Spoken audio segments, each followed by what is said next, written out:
Sejam bem-vindos ao Alagoas em Pauta.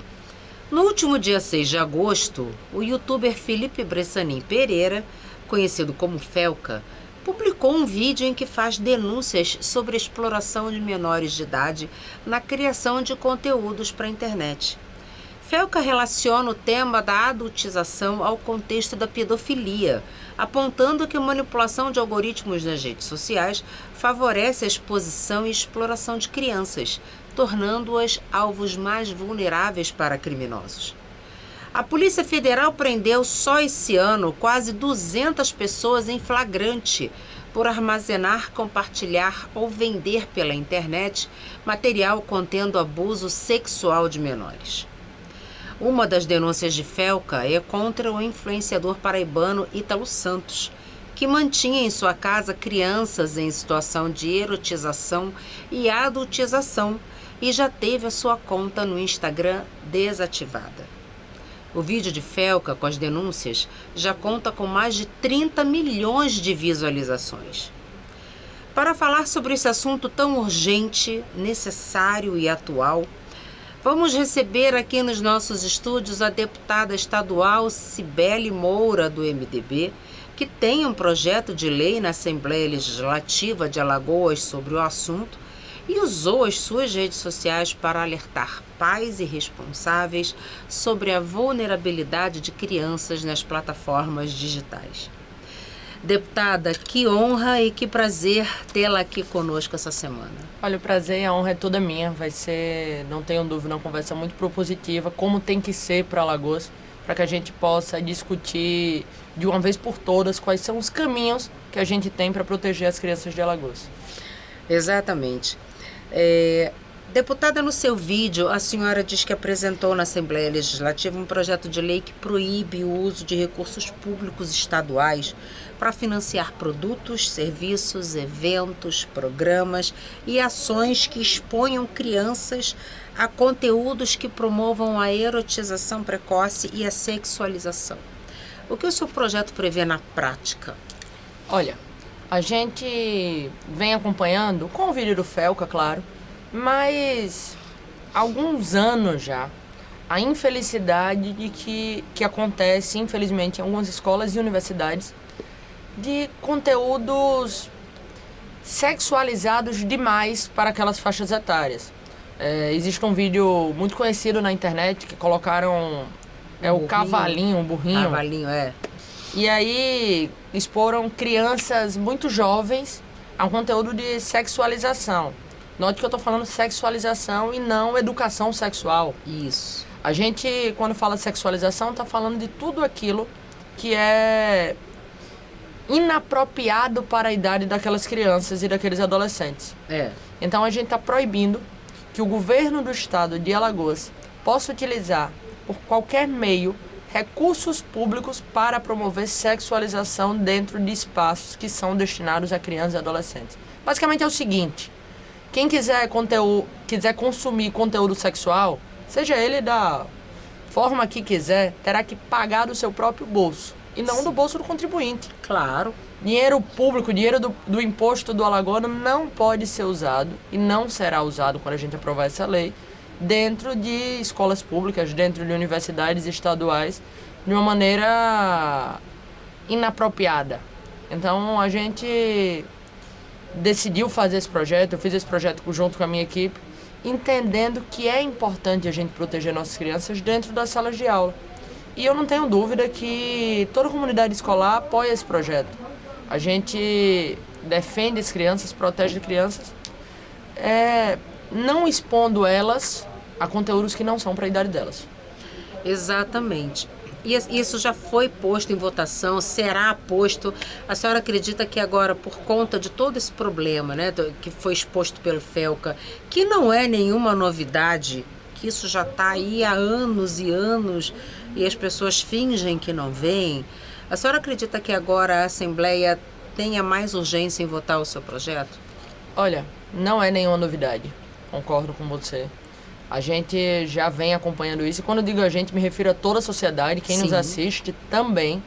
Porque todo mundo já abriu o Instagram para ver um vídeo de alguma menina, principalmente no TikTok, É. de alguma menina ou de algum menino muito jovem dançando músicas e conteúdos que não são para a idade deles, que não, aquela forma de dança não é da idade deles. E aí esse vídeo do Felca vem também para conscientizar as famílias a olharem o que é que seus filhos consomem, o que fazem na internet, com quem falam. Mas voltando e nos atendo à Assembleia, não tenho dúvida. Acredito que com a cobrança da sociedade por uma resposta rápida do poder público, a gente vai conseguir votar esse projeto o mais rápido possível. Com certeza. Inclusive, eu não sei se a senhora lembra, mas de uma mãe que fez uma festa foi lá no Rio de Janeiro. Lembro. Para uma criança, ela foi com uma roupa transparente, era aniversário da filha dela, e ela fez uma dança erótica na festa da filha, com uma roupa que ela estava seminua, numa festa infantil. E ela achou que aquilo não era nada demais. Se não me engano, na época ela chegou a ser denunciada pelo Estatuto da Criança e do Adolescente. Eu não sei que fim levou essa história, mas assim, isso é cada vez mais comum e a gente não pode normalizar isso, né, deputado? Isso mostra que, infelizmente, a nossa sociedade ela está cada dia mais com valores invertidos. As pessoas... Esse vídeo dela eu também confesso que também não sei a que fim chegou, mas eu lembro que na época ela ganhou muitos seguidores nas redes sociais. Foi. E talvez aquilo tenha sido o objetivo. Apoiadores. Olha, vou fazer aquilo para poder chocar. A gente sabe que a rede social hoje em dia funciona no choque, no inesperado. E aí ela ganhou vários seguidores. Provavelmente monetizou. Quem nos acompanha, a monetização é o dinheiro que a plataforma, que o Instagram, que o TikTok, que o Facebook paga esses influenciadores por visualizações em vídeos. Então, o que é que está acontecendo hoje? Qual é o grande problema? Inclusive, eu estava lendo ontem à noite, foi apresentado no Congresso Federal, através da deputada Tabata Amaral, um projeto de lei que proíbe monetização das plataformas em vídeos que crianças apareçam. Ótimo, perfeito. Então é o seguinte, criança quer fazer conteúdo para rede social, os pais querem deixar? Vou dar um exemplo, minha irmã tem Instagram. Bloqueado, eu tenho a senha, minha mãe tem a senha, meu pai tem a senha, a gente olha todo dia, ela só mexe perto da gente... A gente monitora. Mas não, quer deixar a criança criar conteúdo, quer deixar... Não vai poder ganhar dinheiro em cima disso. Por quê? Pra gente evitar com que as pessoas se aproveitem das crianças e, com isso, não monetizando, esses exploradores, porque são exploradores, pessoas que exploram essa imagem da criança, que fazem conteúdo, como é o Ítalo Santos. Ele, além de tudo... é um grande explorador infantil. Exatamente. Crianças de 7, 8, 9 anos ao lado dele ali para fazer ele ganhar dinheiro. Exato. Não faz nenhum tipo de sentido. A Nada. gente proíbe com razão crianças de trabalharem em serviços tradicionais. Então, crianças... Para poderem estudar e proíbe com razão. Claro. A gente também tem que proibir crianças de trabalhar na rede social. Lógico. E aí, quando essa discussão começa, sempre tem alguém para dizer, olha, mas criança trabalha em novela, criança pode ser artista, criança às vezes pode ser cantor, tem algum, sei lá, Sandy Júnior na época, citando como exemplo. Crianças, normalmente, quando são atrizes de novela, aqui em Alagoas, mandar até um beijo para ela, que é a Heleninha, é uma grande artista mirim aqui da gente. Uma graça ela. Essas crianças precisam ter acompanhamento escolar, essas crianças precisam ser liberadas, o Conselho Tutelar analisa, a Justiça tem que autorizar. Acompanha as gravações. Tem tempo de gravação semanal estabelecido, não pode passar daquilo. Então, existem critérios para preservar a integridade e a infância daquela criança. Lógico. Na internet a gente não tem como ter isso.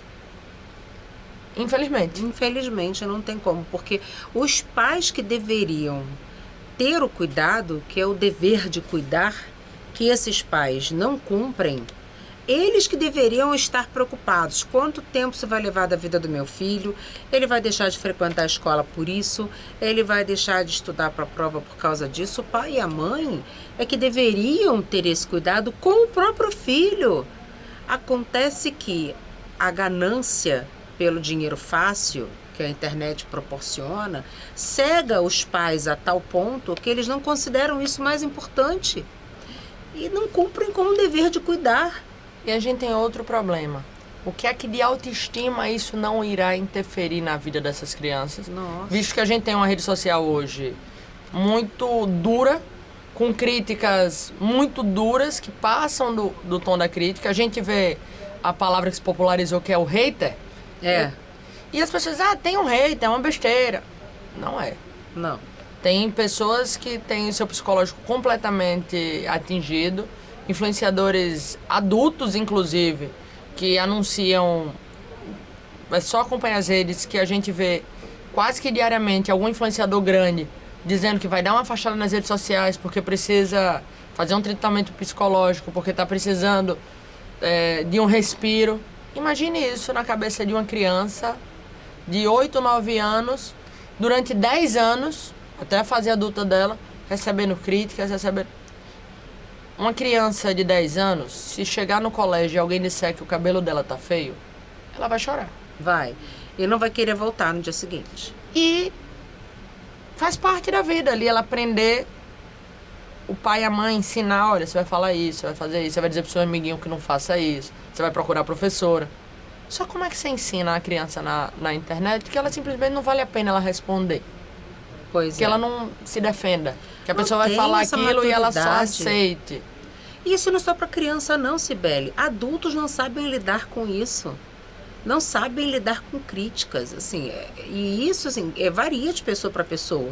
Depende da saúde mental de cada um, né? Então, a gente já sabe que a internet social, ela contribui muito para o comprometimento da nossa saúde mental.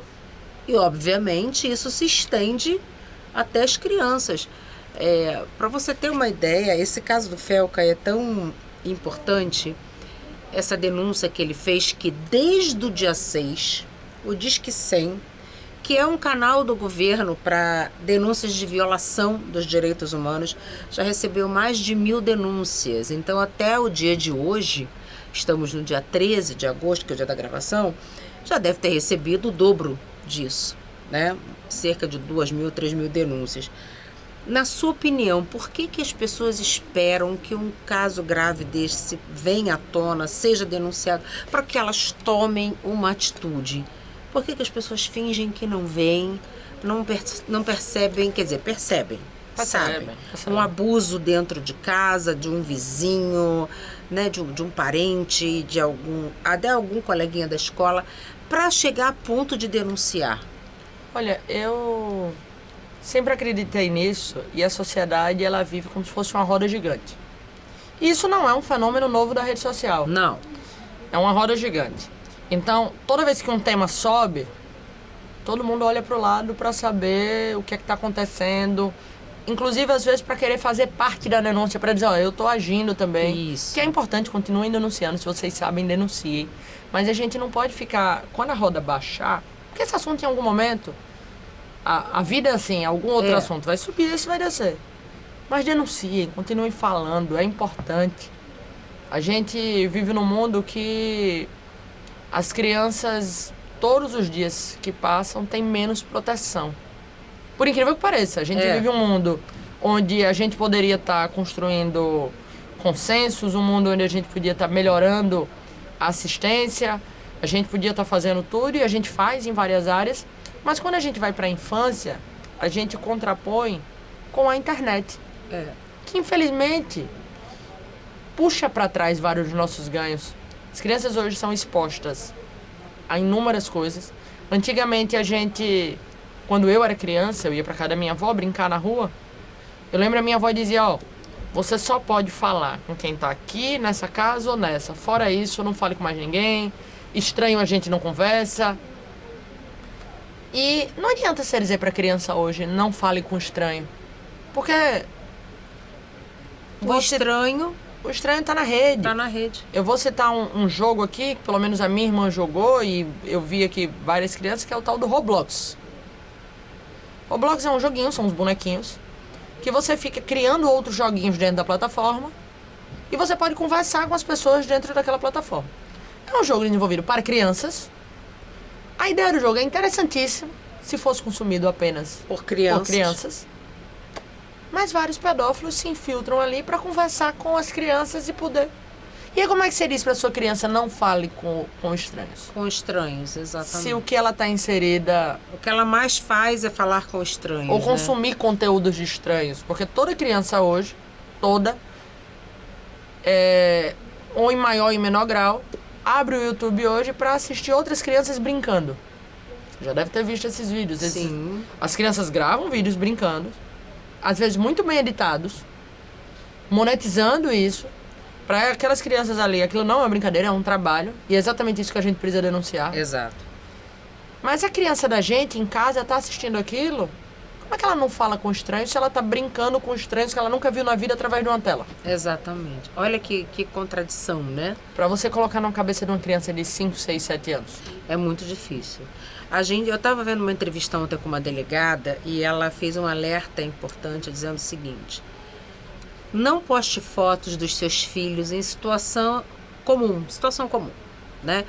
Comendo, brincando na praia, brincando com outras crianças em situação comum, numa festa, porque são essas imagens de crianças em situação comum que os pedófilos pegam e transformam aquilo num conteúdo sexual.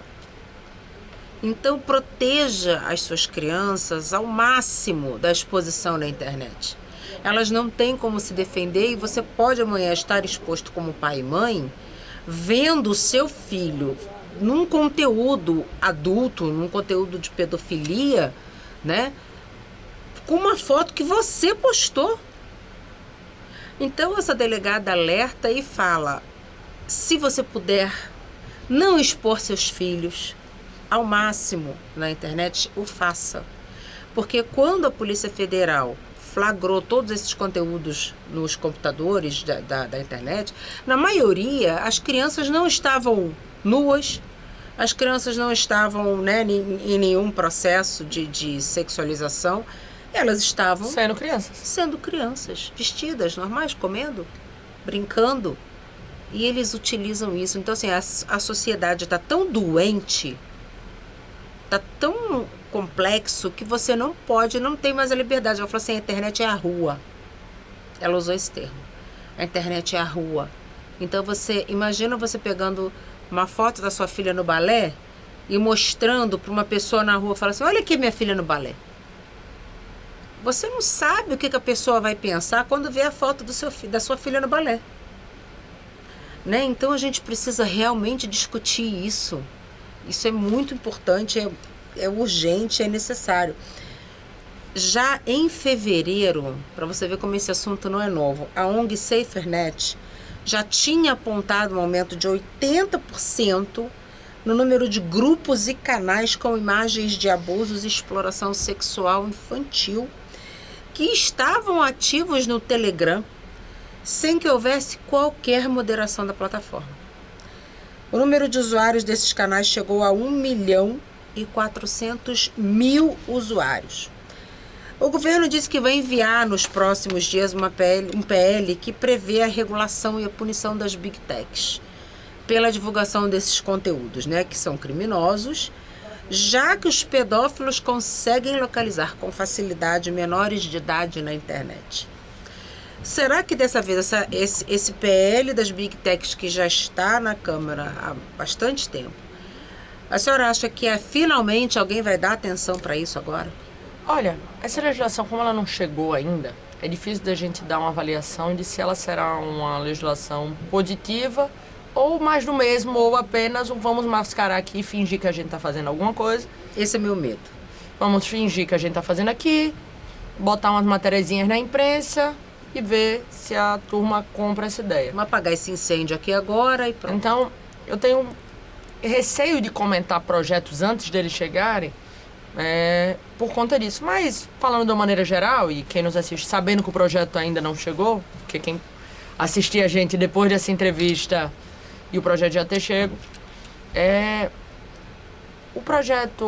qualquer projeto para regulamentar as Big Techs, a gente tem que ter um cuidado muito sério em aonde eles irão atingir, aonde a gente vai fazer, para também não se tornar um projeto que venha para travar alguns outros tipos de discussão.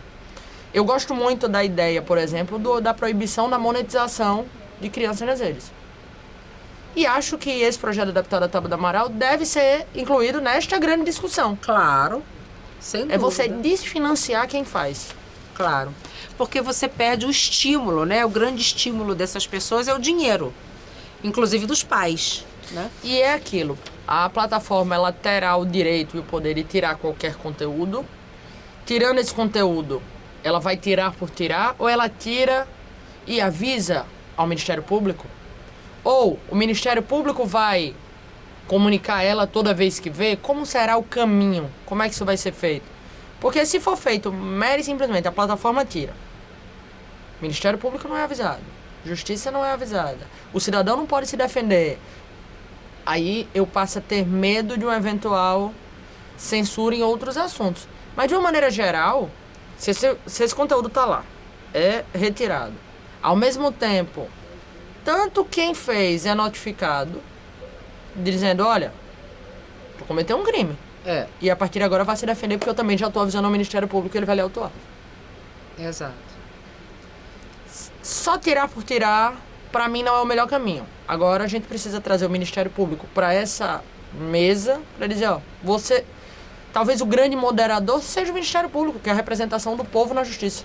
Inclusive o Ministério Público da Paraíba está investigando o... Hilton, não esqueci o nome dele, acho que é Ailton Santos, né? Esqueci o nome dele agora. Mas o Ministério Público está investigando esse influenciador, porque o que ele está fazendo, o que ele fazia até Mas demorou, né? A gente já de ontem. A gente já vinha vendo isso do Ítalo há muito tempo, demorou. Ítalo, desculpa. Justamente assim, há muito tempo que o Ministério Público vinha investigando o Ítalo. Por que nunca tomou uma atitude? Não tinha provas suficientes que incriminassem esse influenciador? Por que não retirou aquelas crianças? Por que não retirou logo aquilo? Por que não puniu os pais, os responsáveis, baseado no Estatuto da Criança e do Adolescente? Uma daquelas crianças engravidou, se eu não me engano, aos 13 anos de idade, sendo personagem dele, ele fazendo todo um carnaval, como se uma criança engravidando aos 13 anos. A gente não pode normalizar. Não pode normalizar uma criança isso. Engravidando aos 13 anos como se fosse um grande carnaval, um grande acontecimento. E expondo aquela menina. Expondo a menina, que é uma criança, expondo a criança que estava sendo gerada. Exatamente. São incongruências que às vezes a gente demora a assimilar, infelizmente. Mas quando assimila a gente tem que agir rápido, não pode... Como dizia o Nando Reis, o mundo está ao contrário e ninguém reparou, né? Tomara que reparem agora, porque antes tarde do que nunca. É verdade. E ainda há tempo da gente resgatar essas crianças e começar a colocar uma ordem nesse caos, que para mim é um caos. Se hoje eu tivesse filhos pequenos, menores de idade, eu ia estar muito preocupada. Muito mesmo. Deputado, eu queria também que a senhora falasse um pouco dos seus outros projetos que estão tramitando na Câmara, na Assembleia, sobre autismo também, né, sobre violência contra a mulher. Eu queria que a senhora falasse um pouquinho dos seus outros projetos. Olha, lá na Assembleia eu tento diversificar a área de atuação, porque eu acho que Alagoas tem pressa, Alagoas precisa de muitos projetos, porque infelizmente a gente ainda tem muitos problemas. Sim. E a gente trata muito fortemente lá no gabinete sobre o autismo. A gente apresentou o Código de Defesa do Autista Alagoano. É uma lei grande, uma lei de 70 artigos aproximadamente. Então é uma lei relativamente incomum até da Assembleia votar, porque normalmente a gente vota leis um pouco menores, mas é uma lei que a gente tentou criar um local onde as famílias atípicas, onde as pessoas atípicas possam ir lá e buscar todos os seus direitos. Sim. E eu vou citar algumas das coisas que a gente colocou na lei, essa lei está tramitando. Por exemplo, a necessidade da gente ter centros especializados em autismo em todas as regiões de Alagoas. São coisas simples e que já deviam acontecer, tá? A gente colocou na lei, por exemplo, que toda criança que frequenta a escola pública e escola particular em Alagoas e que possui autismo, quando a merenda for servida para essa criança, ela tenha direito a sua seletividade alimentar ser respeitada. onde a gente sabe que crianças autistas, várias delas têm seletividade alimentar, por muitas vezes severa, só come determinado tipo de alimento, só come determinada forma de fazer, só come determinada cor de alimento. Enfim, existem diversas maneiras. E a gente precisa que as escolas respeitem essas crianças. Porque elas têm que acolher. Não é frescura. Se uma criança tem seletividade alimentar e você oferece a ela um alimento diferente daquilo que ela aceita, ela simplesmente não vai comer. O que é que vai acontecer? Essa criança vai passar o dia na escola, o dia na creche, se for o caso, se uma criança na creche cria, e não come. E você cerceia daquela criança um direito. Então a gente colocou na lei que aquela criança, aquele adolescente tem este direito. A gente colocou na lei, por exemplo, algumas coisas muito simples, que pessoas com autismo são consideradas pessoas com deficiência. Aí você me pergunta, mas isso já acontece. Não são consideradas? A nível federal são. E deveriam ser claro, por de uma forma tabela. Geral, por todo mundo Mas há pouco mais de 2 meses aqui em Alagoas, a gente teve um problema na UFAL, onde um aluno foi se matricular na vaga de autismo, de deficiente, e por ele ser autismo nível de suporte 1, disseram que, você é pouco autista, você é pouco deficiente, você não vai poder assumir essa vaga, não. Então existe agora o muito deficiente e o pouco deficiente, claro. E aí, esse menino entrou na justiça e, obviamente, venceu. Mas existem algumas coisas nessa legislação, a gente construiu ela junto com a AB, junto com a PAI, junto com várias outras associações. A gente chamou todo mundo para a roda de discussão, independente de política, claro, independente de partido, para dizer, vamos construir junto. Em alguns momentos, vamos chover, inclusive no molhado. Vamos escrever o óbvio. Porque quando não é cumprido, o óbvio precisa ser dito na lei. Para que a gente possa ir lá cobrar. Então, é uma legislação bem ampla. A gente fala e trata dela sobre os direitos também das mães dessas crianças. E eu tô falando dessas crianças, mas é importante fazer um adendo que existem autistas adultos. Claro. E aí a gente fala também na legislação... tardiamente, né? A gente fala na legislação sobre os direitos dessas pessoas de entrar no mercado de trabalho. Eu vou dar um exemplo aqui, vou falar porque ele me deixa falar. Meu melhor amigo foi diagnosticado agora com autismo. Ele tem 28 anos, é a minha idade. Acabou de passar num concurso, aos 28 anos de idade, autista. E esse menino, esse jovem, muito bem casado, está estruturando sua família, foi diagnosticado tardiamente. Mas o que significa? Que pessoas autistas têm plena condição de ter uma vida tranquila, normal, sem nenhum tipo de interferência. Claro, em alguns momentos a gente vai precisar de um nível de suporte maior. Em determinados momentos, situações. Claro, mas a gente precisa desmistificar isso. As pessoas precisam ter. Algumas outras vão precisar de um nível de suporte muito maior. Claro. E aí o Estado, hoje, não tem esse suporte. Eu recebi um senhor que ele deve ter na faixa dos seus 70 anos e ele tem um filho de 30 e poucos anos, quase 40 anos. E o filho dele tem nível de suporte 3. E aí eu conheci também o menino. E a gente conversando, ele no meu gabinete, ele dizia, adaptada, a mãe dele já faleceu. Eu tô bem doente. E eu não tenho direito a falecer. Porque eu não tenho como deixar meu filho, só sou eu e ele. Eu não tenho irmãos, ou seja, ele não tem tios. Eu não tive outros filhos, ou seja, ele não tem irmãos. E não existe um local para eu deixar ele. Então, no dia que eu falecer, provavelmente esse menino vai pra rua. Imagina o desespero de um pai.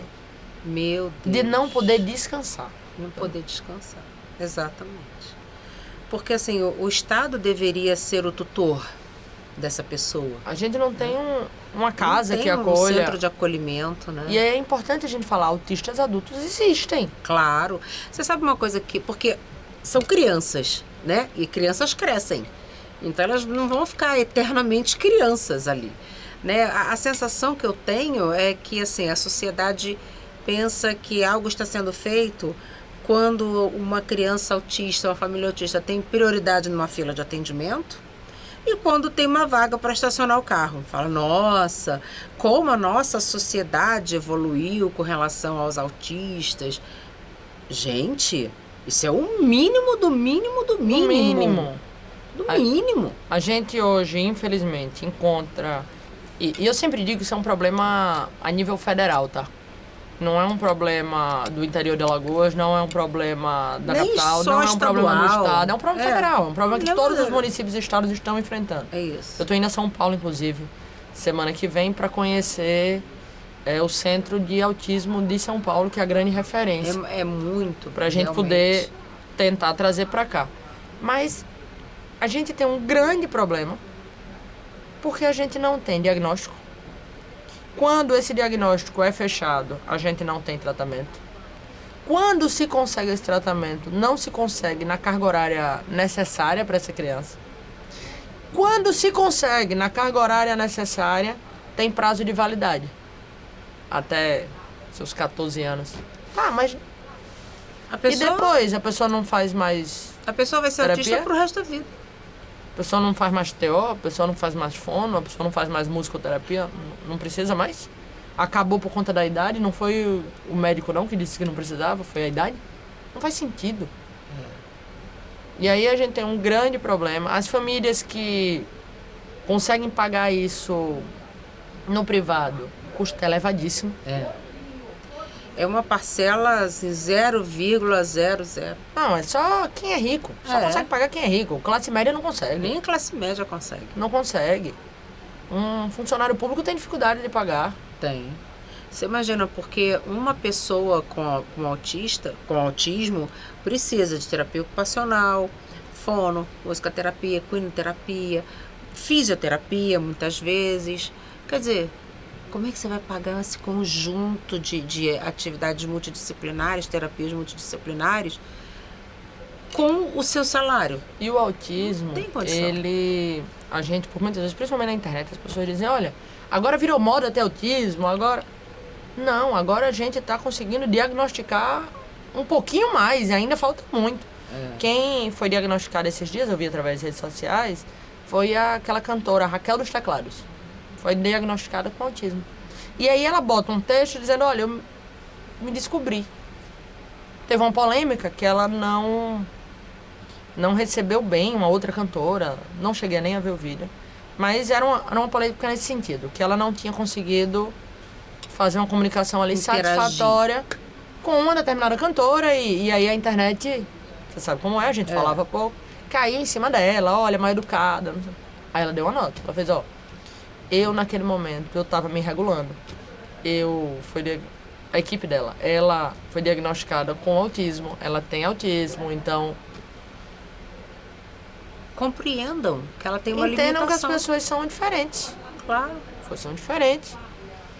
E é importante cantoras como a Raquel. Existe um deputado federal lá em Amazonas que também é autista declarado. É importante que pessoas que alcançaram o topo de suas carreiras digam, olha, eu sou autista. Porque a gente ainda tem um problema muito sério de preconceito, inclusive dentro de famílias que por muitas vezes não aceitam e não buscam o diagnóstico São porque não aceitam. negacionistas. São negacionistas mesmo. Na minha família não tem. Na minha família não pode acontecer. Isso é muito comum. E aí a gente atrasa um diagnóstico que poderia estar acelerando ali o desenvolvimento daquela criança, daquele jovem. Nossa, deputada, é muito assunto, é muita coisa bacana para a gente falar. Queria falar também um pouquinho sobre o Agosto Lilás, né, violência contra a mulher. Mas aí eu convido a senhora a voltar aqui para a gente falar sobre esse outro assunto que também a gente não pode se cansar de falar, da violência contra a mulher. Todos os dias a gente tem casos de feminicídio no Brasil, no mundo, enfim. A gente precisa alertar a sociedade, falar mais sobre isso. Muito obrigada pela sua presença aqui no Alagoas em Pauta. Vamos continuar monitorando esse assunto das crianças e dos adolescentes, da adultização, da erotização das nossas crianças, fazer um alerta para os pais, para os responsáveis. Será que você não está sendo conivente com isso? Será que o seu filho está sendo exposto e você não sabe? Isso é muito importante, a gente tem que trazer esse questionamento aqui para a sociedade para justamente fazer esse alerta para que a gente consiga mitigar essa situação tão degradante. Parabéns pelo seu trabalho, deputada, que é tão enriquecedor aqui para Alagoas, e até a próxima. Obrigada, foi um prazer conversar com você e mais ainda poder conversar com todos que nos assistiram. Obrigada e vou cobrar a próxima. Pode cobrar. E você também, nos cobre aqui a presença da deputada Cibele Moura, vai ser um prazer recebê-la novamente e continue nos acompanhando aqui na TV Cidadã e no nosso canal no YouTube. Até a próxima semana.